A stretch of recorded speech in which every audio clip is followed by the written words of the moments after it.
Hey everyone, today on the podcast we have Heather Doty. I hope you find her testimony encouraging. Before we get started, if you want to be on the podcast or know someone who wants to share their story, please let us know. We'd love to have you on. You can find more info in the description below. Enjoy the podcast. Hey everybody, today I've got Heather Doty with me. How's it going, Heather? Doing good. How about you? Doing pretty good. I've had a pretty good day so far.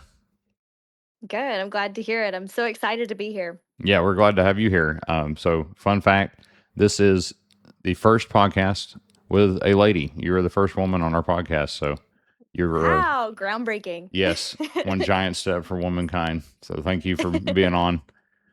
Really enjoyed having your husband on earlier for our second episode. So I've been excited to interview you. So yeah, to get us started, how about you just share a little bit about yourself?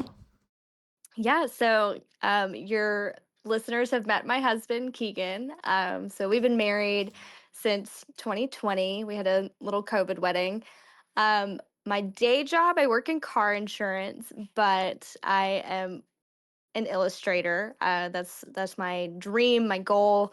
It's what I've been blessed with and what I love to do. So I'm working on a children's book illustration, and then I have an Etsy shop where I sell my illustrations. Um, I have a dog. I always have to mention her. She's 16 years old, so she gets honorable mention in the about me section of any thing that I say. And yeah, I've known Jesus my whole life, but never really encountered him until middle school, high school Okay. age. I'm excited to tell you more about it. All right, sweet. So let's jump right in. So tell me a little bit about your childhood, like what your faith background was, and what did Christianity look like to you before you became like officially a Christian? Yeah, so you know, we my parents they divorced at a young age. I was 4 years old whenever they divorced, and I lived with my mom.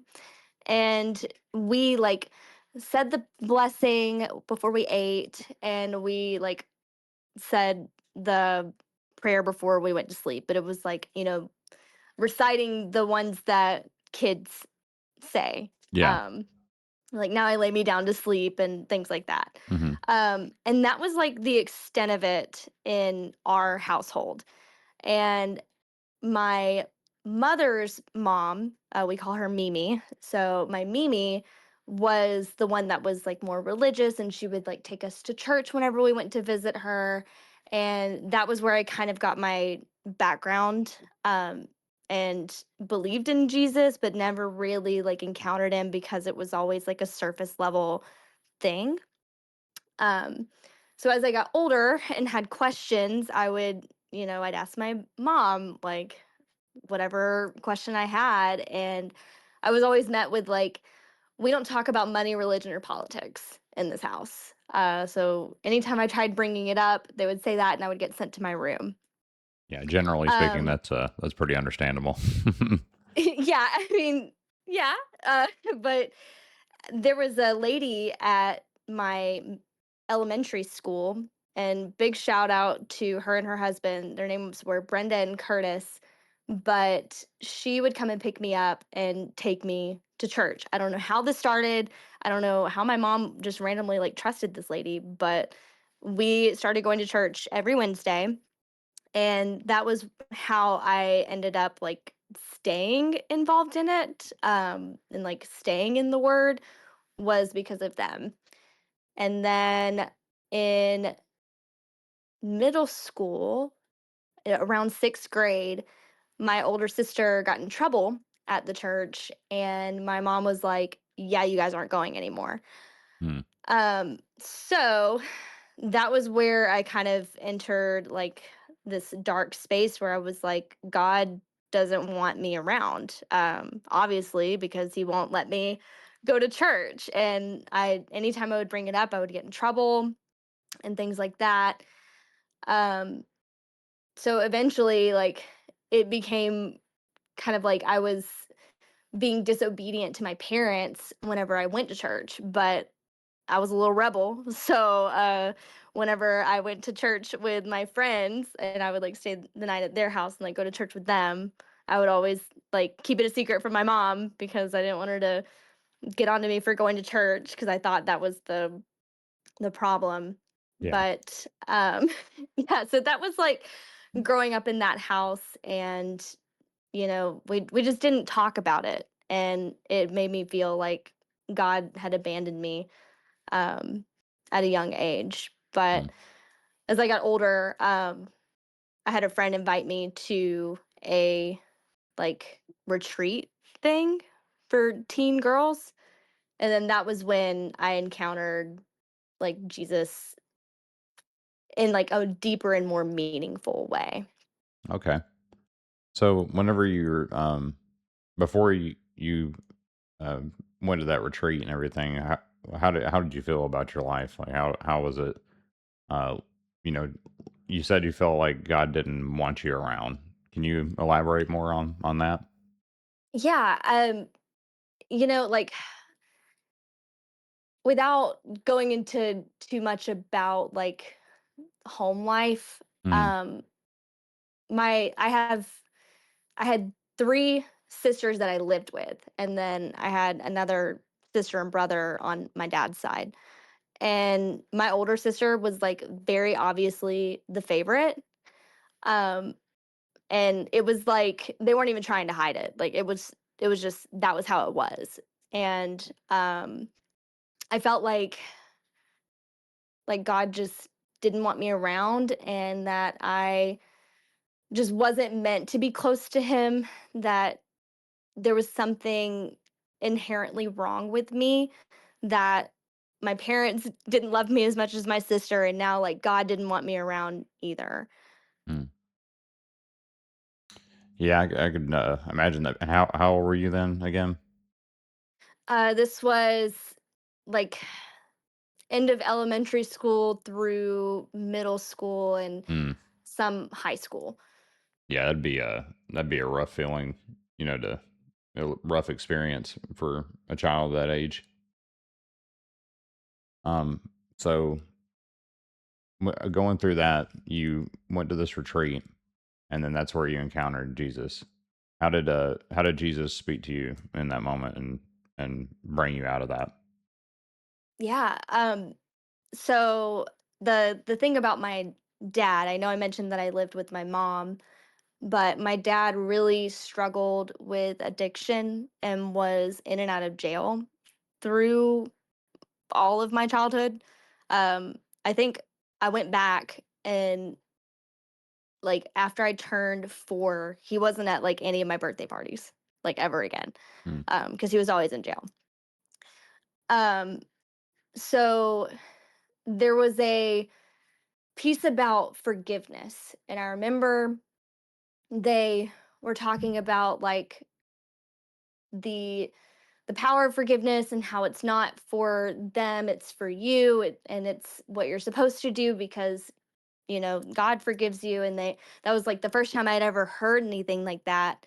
And we did this exercise where we wrote out on these little sheets of paper the people that we forgive, no, like whether they asked for it or not. We wrote it out, and then you nailed it to the cross, to represent that Jesus had taken that away on the cross for us. And that was when it all changed for me. We had read the story of Jesus's crucifixion, and they went into detail about like the amount of pain that he would have experienced, and how Yeah. much like physical pain you have to go through in order to sweat blood, like how that anxiety and stress can make that happen, and how bad it has to be to get to that point. Um, and so we went through that exercise, and that was when I realized that he hadn't abandoned me, but that he was giving me an experience that I could, like relate to him in that way. Hmm. Um, and that was when I gave my life to Christ. That's so awesome. Man, the power of Christ's forgiveness of us is so incredible that he would do that. He would forgive all. Like I'm a terrible person whenever I think about all the stuff I did, and just knowing that He forgave me for my sin and all the stuff that I did. If y'all want to hear about that, you can check out the first episode. But it's a lot. But I think that's one of the hardest things about Christianity is the forgiveness part, both accepting forgiveness for yourself and then also forgiving other people. I feel like a lot of people, it's usually one or the other, being able to forgive somebody or to forgive Hmm. yourself, and that's what really holds people back. Yeah, absolutely. I agree. And it was like the act of like writing them down by name Hmm. and like picturing like Jesus writing all of our names down and like taking us with him to the cross. That was like the life altering moment. Up until that point, I'd only known like hippie, lovey dovey, watered down children level Jesus, Yeah, yeah. not the heavy stuff. Yeah, the church has a problem sometimes. I think with going, they just stay shallow with it instead of putting people. They're looking for converts instead of disciples. Hmm. Absolutely. I agree. So after you accepted Christ, how did your life change from then on? Well, nothing really changed in that moment. Hmm. It's it's funny because like I went back home and I still wasn't allowed to go to church. Like I Yeah. asked and my mom was like, "No."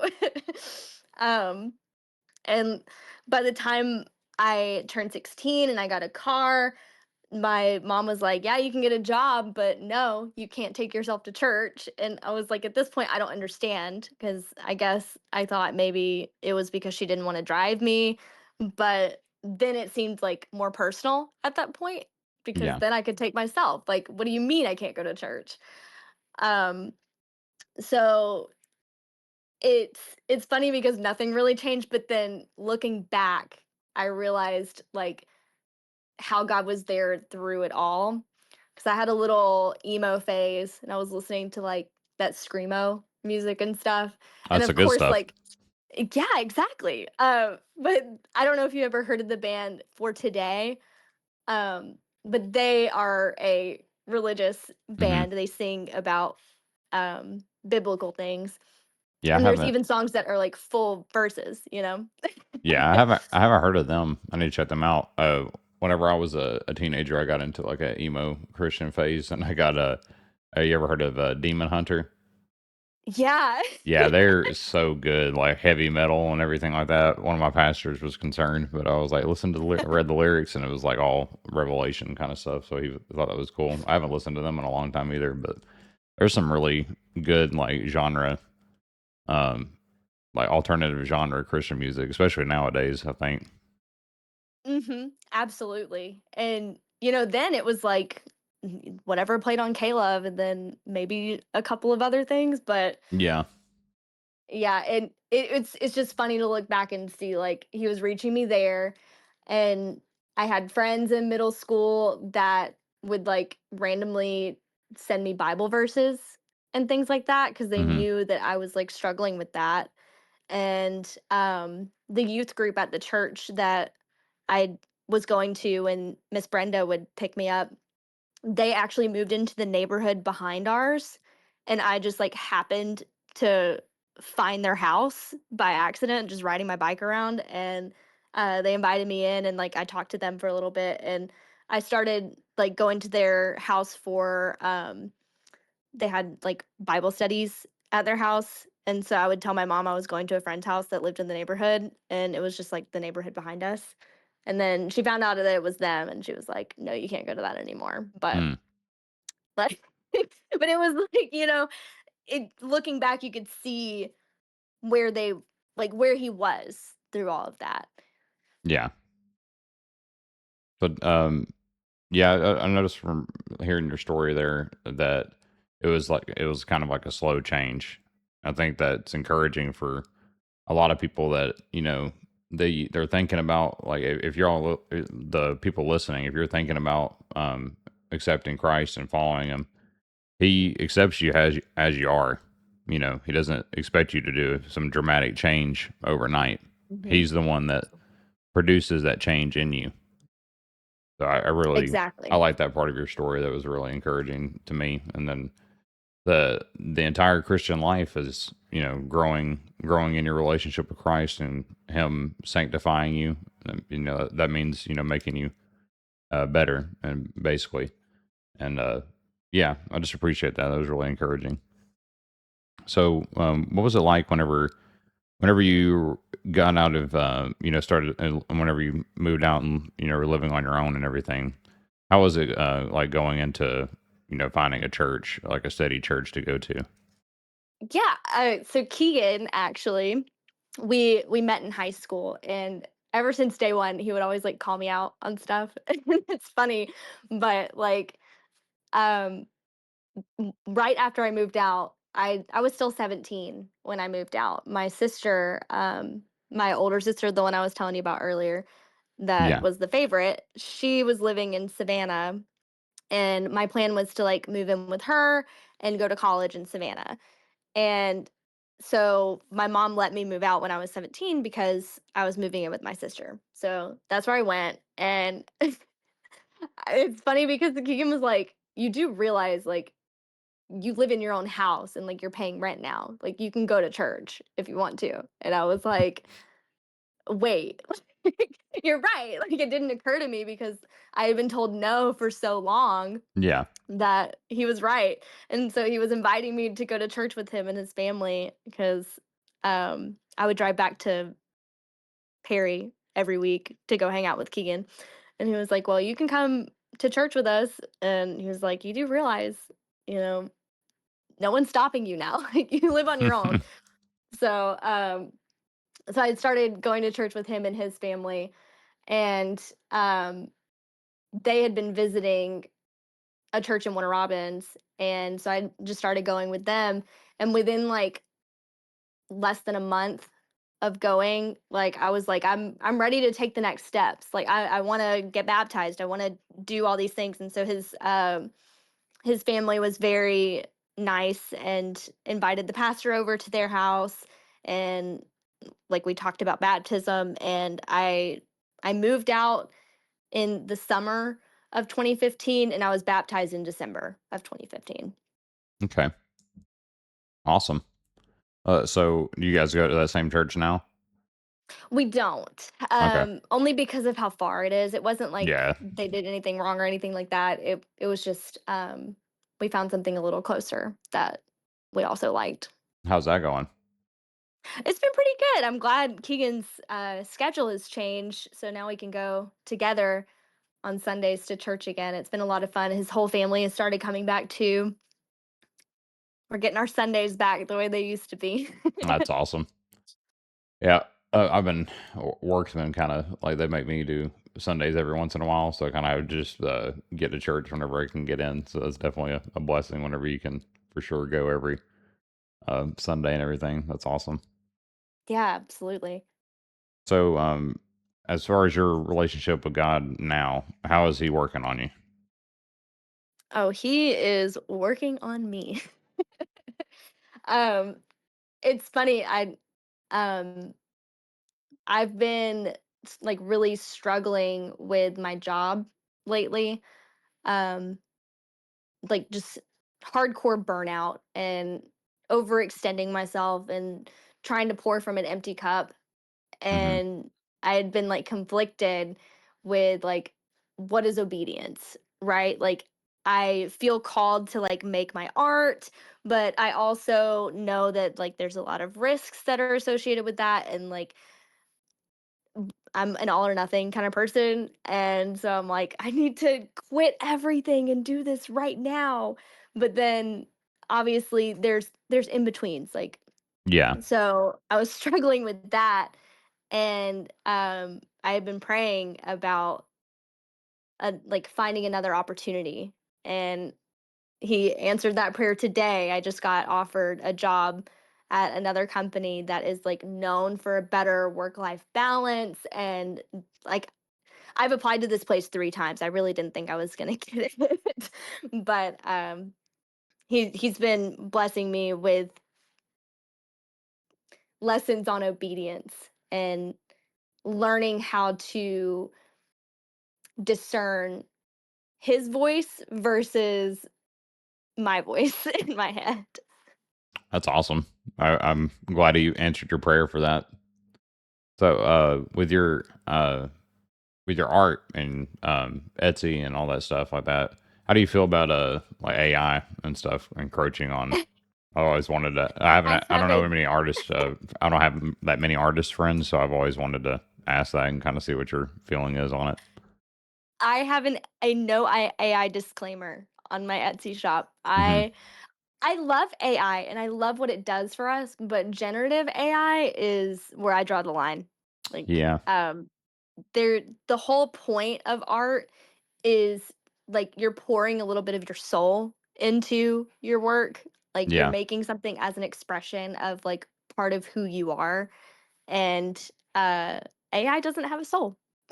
No, it does not. There was a Supreme Court, the Supreme Court decided not to hear a hearing about AI copyright. So they were like trying to argue that AI art could be copyrighted, but they said no, they're not human, so they don't get that. Yeah. Which I'm glad they did that because, like you said, generative AI is so it is really harmful for artists and stuff. And then like as of this recording, we're in the middle of all that stuff with Iran going on, and there's a Hmm. bunch of fake videos about like places being destroyed, and a lot of it look like you can kind of tell that it's AI now, but like if it keeps it keeps exponentially getting better, it's gonna be Hmm. we're gonna be like I think that AI is gonna be um like in Revelation it talks about a time where there would be a great deception, where people Yeah. it could fool even the elect, is what it says. I think that's in Revelation. It might be in like Thessalonians or something, but basically, there's going to be a big falling away, and there's going to be a lot of people deceived. I think that has a big part of it I because think, they'll yeah, show you could be right. yeah they show like not to get too like conspiracy theorist into the conversation, but yeah it freaks me out a little bit, and then I think that has something definitely to do with it.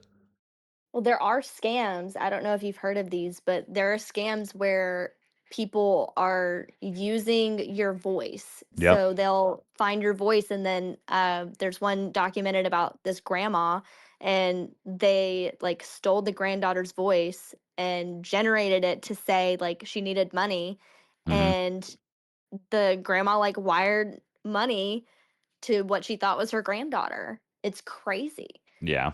Yeah, that's why I'm kind of at the point now to where I'm not gonna post anything at all. Like, I don't post videos or pictures of myself, or definitely not the kids and stuff like that, because there's so many weirdos and like you said, scam artists and stuff like that that are trying to use it, and it's gonna be wild. I think the next few years it's gonna be really hard for people uh to figure out what's the truth and what's not the truth. Yeah, I agree. So going back to sorry we went on that tangent about conspiracy theories and AI, but I just was curious. But how is your or who are your influences? Like your major influences is your faith walk throughout um your story. Yeah, obviously Keegan and his whole family. His parents have been such a blessing to me. They've always accepted me since day one. And it's funny. I always tell this story, but I when I was a kid in middle school, my sister went to college, and we lived in a three-bedroom house, so we were always like sharing rooms. And when she went to college, I got to move rooms and we got rid of one of the beds. And when she came home one summer, my mom made me sleep in the garage so my sister could have a bed. Like that's where I like came from. And then my first year that I ever spent my birthday with Keegan and his family, his mom baked me a cake. The dog ate it, and then she baked me another cake. So Dang, like they have always been, like, so good to me. the dog okay? Yeah, the dog was fine. She That's she had a uh, reputation for doing oh, that. okay. All right, that's good. I'd be scared if my dog or ate some cake. That'd be You know how they are with sugar or whatever. Yeah. Yeah, she got into it, and so, like, his family's been such a blessing, and then, um, I have a really good friend named Heaven who I love talking to about the Bible. She's so, like, wise and insightful. It's it's, like, mind-blowing to me. But those are my, like, personal relationship influences. I've been reading a lot of John Mark Comer books. I don't know if you're familiar with him, but he is a pastor out of Washington State. Mhm. I think I've heard of him. He's got some good stuff. Does he have like TikTok videos and stuff like that too? Or like they have like Um, videos of him? I'm not sure. Maybe he does. He definitely has some devotionals on the Bible app That that might are be based where on I his books. yeah, that might be where I am. Are you in our did I invite you to our Lent one? I can't remember if we're friends on there or not. I don't think I got an invite to that one, but Oh, Keegan and okay. I just finished one. Okay, cool. Next time we start another one, I'll add you and put you in there. We're doing one for Yeah, add me. yeah, we're doing one for the Lent season, and it's been good, real good. Probably one of the better ones that we've done. And then me, Gage, and Keegan have both done one for First Samuel, and Yeah, it was a banger. It was so good, like it was really convicting, and God's been working on me a lot through it. So I love the Bible apps. me too. And yeah, that's what I've been using it to help reinforce the things that I've been reading because Yeah, my like I told you about my issue with work and like obviously the issue is somewhere within me that like obviously my work had some unrealistic expectations, but yeah, it's inside of me that I can't like trust that to God fully, that I couldn't like let it go and like move on with my life. hmm, So I've been using those devotionals to kind of reinforce like practicing the Sabbath and like working from rest instead of for rest, like you're working toward rest. Um, right. but observing the Sabbath and like allowing God's rest to just lay over your entire life and then being able to go back out into the world because of that. Yeah, it's easy to not do as a Christian now in America. Everybody's expecting you to be busy, busy, busy all the time. And work always wants you working, and you got your responsibilities with family and church and everything else, school, and it gets taxing. But Hmm. that's what the whole thing about the Sabbath is for, is resting. Jesus Hmm. said, "Man wasn't made for the Sabbath; Sabbath was made for man." So that's why we need to rest. It's very simple, and it has so much benefit to us, and we just don't do it sometimes because we're too worried about things. Yeah, and for me, I realized it's because I wasn't trusting God with it. Yeah, I was like, I have to do this because this is my responsibility. My my workload at work has my name on it, and I don't want my reputation to blow up for missing something that's very important and can cost thousands of dollars at work. yeah, Like that was where I was having that issue of not being able to like fully let go of it. And every time I thought I did, it was always on like a Friday after work. And then by Monday, 5 minutes into my shift, I picked it right back up. yeah. I noticed, like, in your the sheet, the form that we had, you said Mhm. that God makes you uncomfortable. So that sounded, that sounds like a perfect segue into this. So, what did you mean by that? Yeah. So God makes you uncomfortable when he wants you to grow. And that's like that image is true for anything. Like if you're still trying to wear a shirt from when you were 6 years old, it's going to be uncomfortable, right? Hmm. Like you're supposed to grow out of it, move on, go on to something better. Like he has something better in store for you. And there's this image that I saw on Facebook where it's like a little girl holding onto a flower and Jesus is like trying to take the flower away from her and she's saying like no, no, like I want this flower and behind his back is like a whole bouquet of flowers. Oh yeah, I shared that one um on Facebook a Maybe I couple saw like it a from week you. ago. Yeah, you might have because I Yeah. sent it. That one really Man, that floored me, especially because in the moment whenever I saw it, I was like holding on to a bunch of stuff, in my heart and trying to let go of something, some things.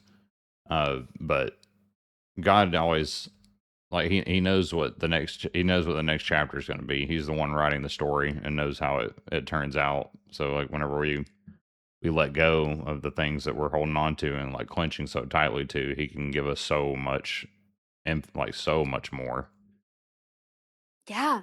Yeah, and it's funny because, like, he's gonna give you the signs. Hmm. Like, that you're gonna start feeling it. There's like, you'll know something needs to change, and maybe you don't know exactly what that is, and that's where you gotta pray about it and, work with God to figure out what it is that he's trying to eliminate from your life, because if you've got your hands full with so many things, then and you're not releasing them, there's no room for him to give you the next blessing that he has in store for you. And you're just delaying it yourself, like just for being stubborn. Man, I feel like coming into the podcast. I'll be honest with you, I didn't. Having a rough day, like having a rough like time the past few days, and it's exactly what I needed to hear. And it feels like I'm just, I don't know about the other people listening, but this is definitely a podcast that I needed to hear. So I appreciate you sharing that. There's so much on my mind and stuff like that, and a lot of stuff that I keep uh, just bottled up because I'm trying to hold things together. Hmm. And you're right, 'cause he's making me uncomfortable. He's trying to help me grow, and he can take care of it. Sorry, I Yeah. appreciate you sharing that. Yeah, of course. And it's for me too. I've I know I got the answer to my prayer today, but like Yeah, it's been a rough like past year, but it really ramped up in like November of last year. And you just have to notice what it is that you keep picking back up, because that's probably the thing that you need to fully let go of. yeah, yeah. You're right. A lot of conviction in this podcast, folks. Appreciate it. So for your testimony, what do you think is the most important thing that you think listeners should hear? That God led boundaries are good. Um, there's a lot of things that I had to go through where, like, as a child, and I kind of touched on this earlier, like I was a people pleaser because I spent so much of my time wondering like why I wasn't good enough and why my sister was so much better than me, and what did I have to do to be better. And then now I have that, or I had, thankfully, that same issue at work where like I know realistically, logically, um it was an impossible task that they were trying to get me to do. And I have that grace for anybody else. If someone else told me that they were in that situation, I would tell them like it's impossible. Like you can't do it. No one can. Hmm. Like they need to hire more people. But like as someone that always strives and tries to accomplish things in my own right and like earn my place and earn that attention or that love, I've just learned that God led boundaries are good, and Yep. that doesn't mean that there's anything wrong with you. No. um Even Jesus had to take some time off. I mean, he had to go and go out in the wilderness and stuff by himself and go to the mountains and be by himself to pray.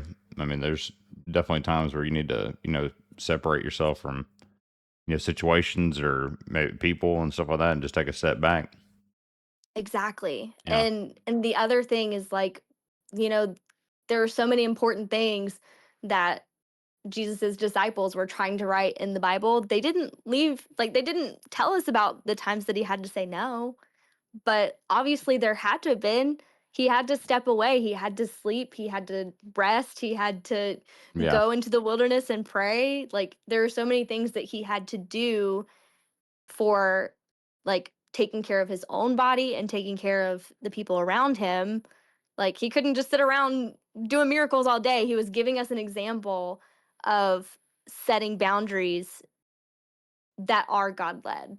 Right.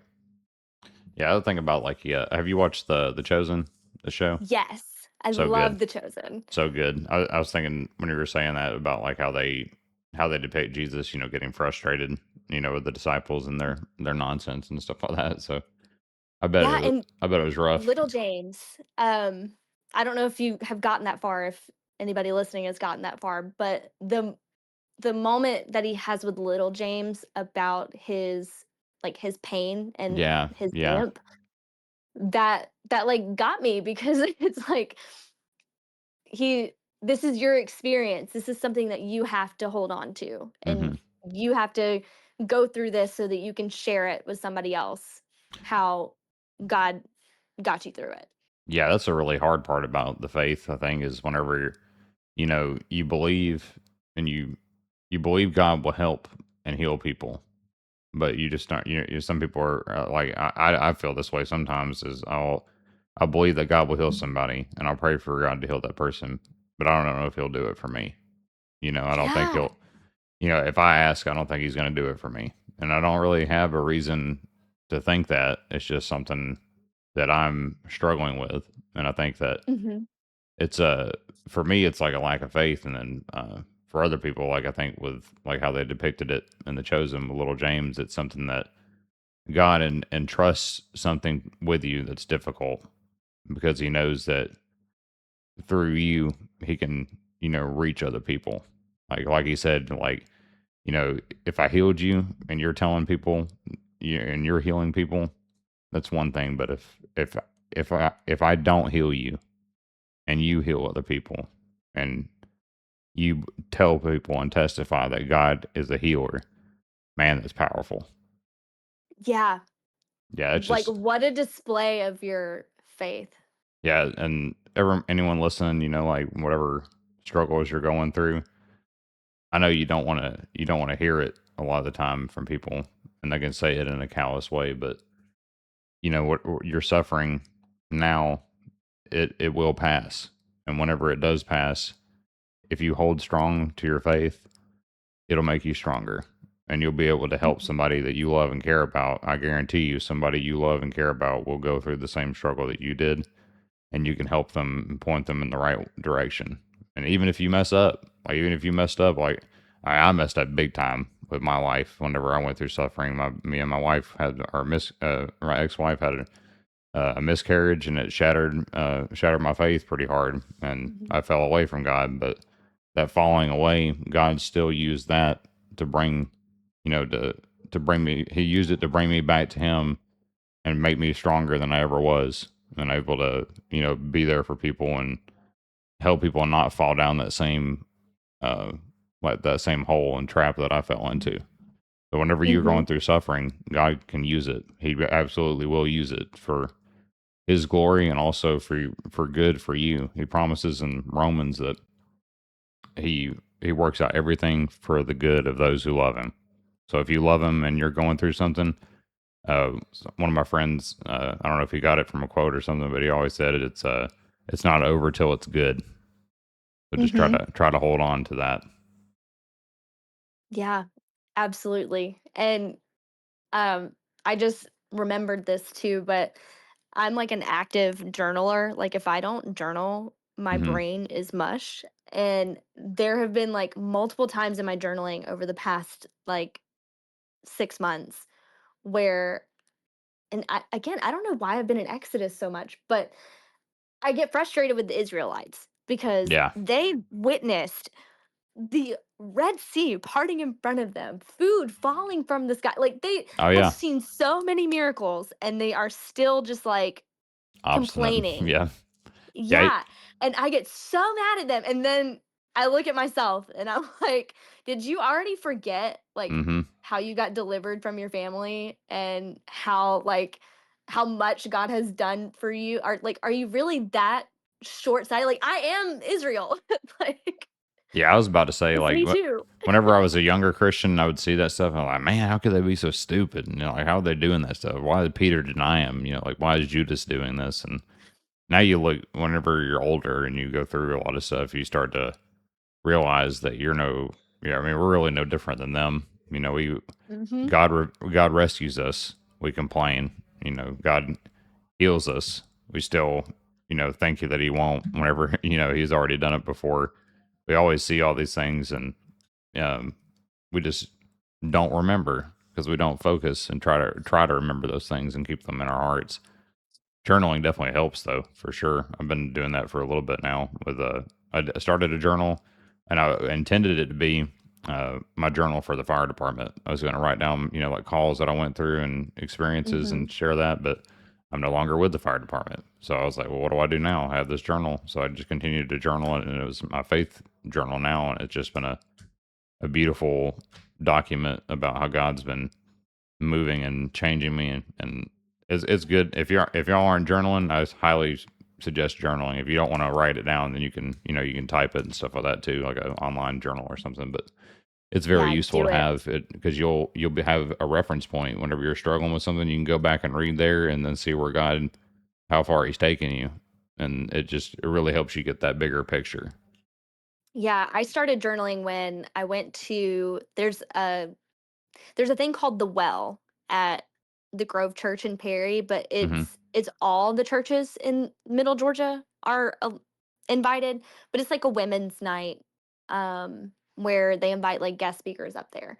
That's cool. And this woman was giving her testimony, and she her mother had passed away, and they had her mother's journals. And so they were like looking through the journals, and it really hit me when she had talked about how they were reading through her mom's journal, and they could like each one of the siblings found where their mom had prayed for them before they were born, Oh, that's and crazy. like their specific names and everything. It was such a beautiful story, and I was like, That's amazing. yeah, it was such an amazing, beautiful story about like them being able to see the blessings that God gave their mom and how like they were one of them. I always get emotional about this because of my family, but it's just amazing to me. Yeah, I'm getting the goosies listening to it. That's awesome. I hope I can keep up with this thing so I can I don't lose it and they can actually see it. I hope to give it to my grandkids and stuff one day so they can see the God of their father, like helping Uh-huh. them out. I feel bad for my grandkids because they're gonna like my journals are annoying. I Yeah. write the same things over and over again. Like, when is she gonna get it? Right. They're gonna look back on this and be like, all right, you've already said this same thing like 30 times. Yeah, my kids and grandkids probably look back at it and man, he always told us what to do. He had no idea what he was doing. So speaking of grandkids, what did you think about the second episode with Keegan? Whenever I teased him about little Doties running around. Hey, it in the future, it's coming. Nice, that'd be I'm awesome. excited. Um, we're ramping up for the next phase of our lives, is what Hmm. I keep saying. Like we've been in this.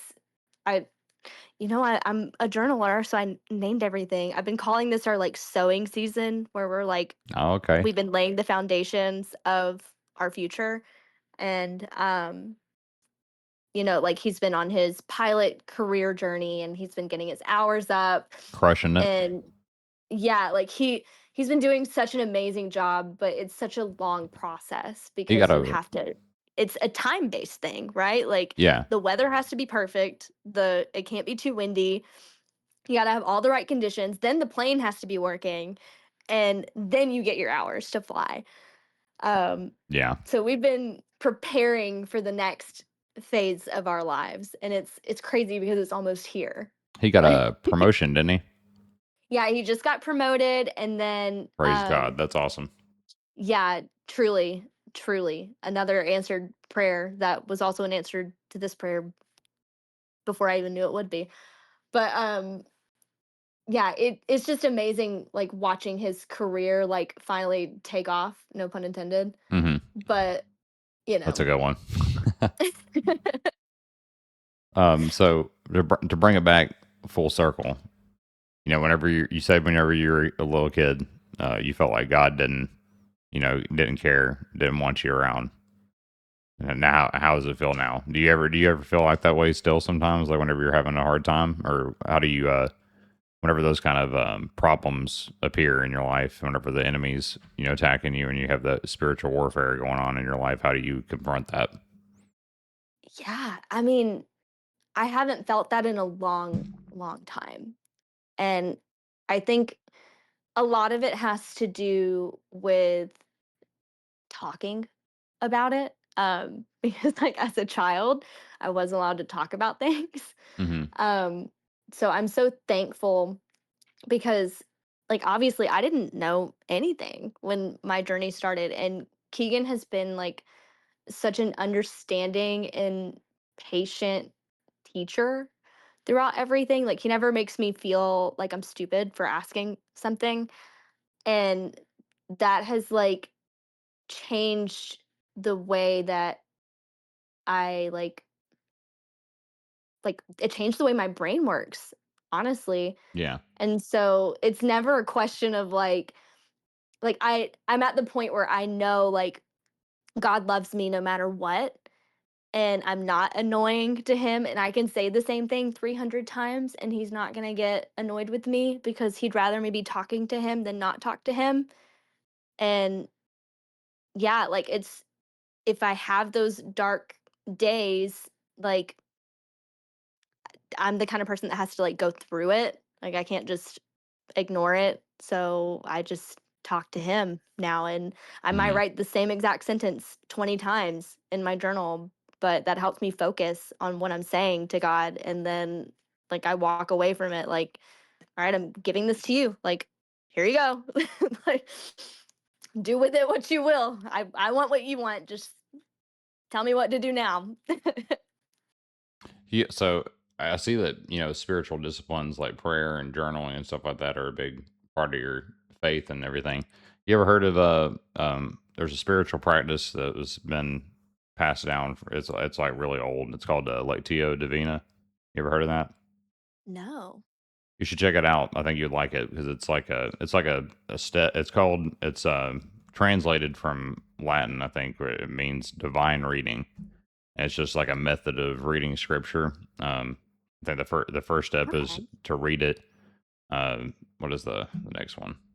So you read it, you speak it, you meditate on it, and then you contemplate it. So it's like reading, meditating on what the word means for you, and then like dwelling in just being still and quiet, like regular mindfulness and meditation practices or whatever, and meditating on those scriptures and like kind of absorbing it into your life and stuff like that. I think you'd be interested in that. It's pretty nice.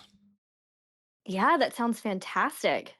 Yeah, I pulled it up on my iPad right now. Like, I am very interested in this. Thank you. yes, yes, absolutely. It's been helpful for me a lot in a lot of ways. So I think you'd like it a lot too, since you seem to be kind of oriented toward those, that kind of practice and everything. So, what would you say to somebody who feels like they're far away from God right now, or that maybe they've fallen away and haven't, and they just feel like they can't come back? What would you say to them? I mean, just talk to him. And if you don't know how to talk to him, write it in a journal. That's how my journal is phrased. I'm like talking to God in Hmm. my journal. Um, but the reason you feel far away is because you've created that distance. Like God hasn't gone anywhere. He's Hmm. been the same. Um, and that's like a practice that I try to implement in general is like if I am having issues with somebody, like, well, what did I do? Did I do something that, you know, made them feel that way or made them not want to talk to me? And as far as God goes, the answer is no. It's just that you're not talking to him. So all you have to do is open the conversation up. Yep. And if you don't know how, start listening to some Jesus music, get pumped. There's a bunch of fun YouTube videos that are like gospel dance workouts. Like just come a little closer and just keep trying because he didn't go anywhere. Yeah, I know.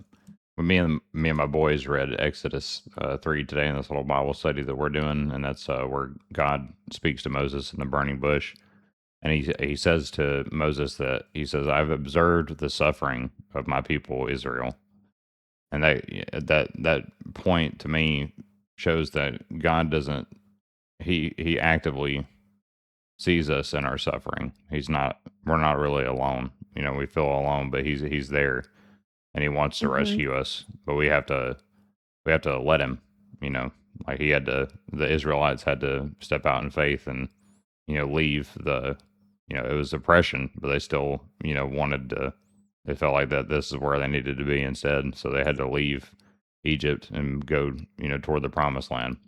That's what we need to Yeah. do.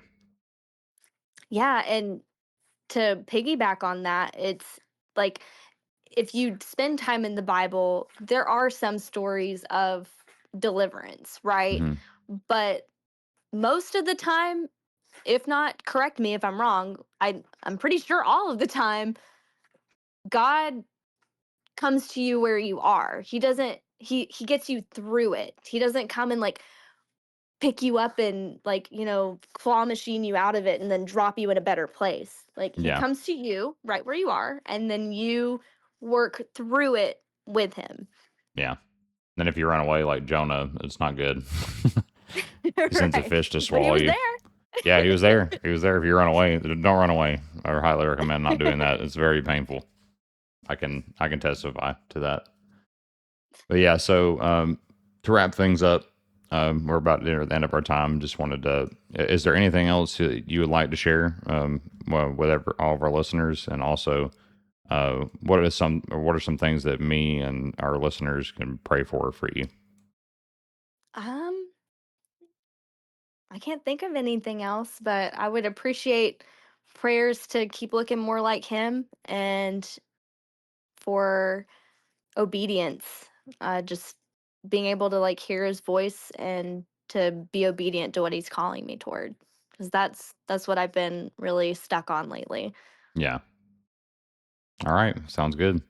Well, thank you again, Heather, so much for being on the podcast. I really enjoyed talking with you, and it was definitely super encouraging for me, and I know that it was encouraging for the people that listen to us. So thank you so much for being on. Yeah, of course. Thank you so much for having me. And anybody listening, y'all sign up. This is fun. He's got the link in his description. Do Yep, it. I was about to say it, but she did it for me. Yeah, we definitely want you guys on the podcast. It's really fun and encouraging for me and for you. So I really appreciate you being on, and everybody else, please just don't hesitate. Use that little form in the description, and we'd love to have you on. So, well, to close everything out, I'll close with some prayer. Father God, I thank you so much for this day. I thank you so much for Heather. I thank you for bringing her into my life and encouraging me through her testimony. I thank you for her husband Keegan and the fellowship that I have with him. I pray that you'd help her to be more like you and to help her to strive toward obeying you. I pray that for all of us listening, that we all obey you in everything that you tell us to do, because you're always looking out for us. You're there for us in our suffering, and you want us. You want us to be with you. So I pray that you help everyone that's listening today to realize that in their heart, and that you pray that you would just fill them with your Holy Spirit and watch out for them as they go throughout their days. In your son's name I pray. Amen. Amen. All right. Thank you all for listening. We love you so much. And remember to give God the glory in everything you do.